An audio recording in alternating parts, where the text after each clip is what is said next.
The ambassador of Nigeria to Italy has officially presented his letter of credence to the President of Italy.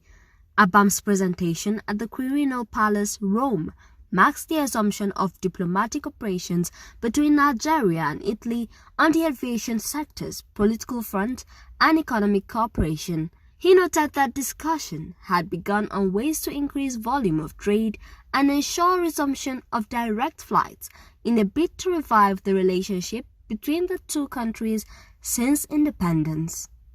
Now, having presented my letters to President Mattarella of Italy, what I want to do now is just to hit the ground running, no time to waste.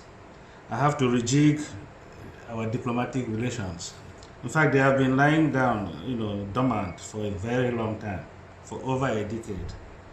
Now, one of the ways of reviving these relations is to kickstart discussions with relevant departments, agencies of the Italian government, and bring to the table, take over those subsisting and outstanding, bilateral agreements that have been abandoned for a very long time.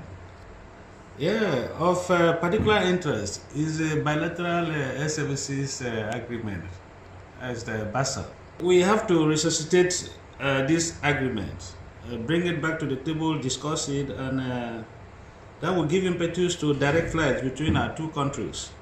Our people have suffered untold hardships, traveling for hours and for days and going through third countries. So it is important, and it's my intention also, if we must record appreciable economic ties, particularly in the volume of trade, to ensure resumption of direct flights between our two countries.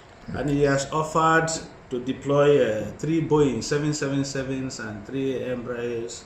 That is, if this our intention come to fruition, he will now deploy them to either the Lagos-Milan route or the Lagos-Rome route. The Nigerians, Italy, are a commendable bunch. In fact, soon after I arrived, I met with them because that is my immediate constituency. And in the course of our discussions, interactions, they promised, the leadership of the community promised to work with me. So we will from time to time engage ourselves.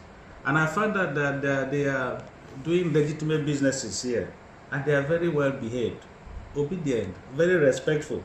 I have been interacting with them, and now I find that they are all good people. But in any case, from time to time you find some bad elements somewhere. Well, the only option left out, if they are at all, is to discuss with the leaders of the Nigerian community. See how we can bring them out and then work towards reforming them.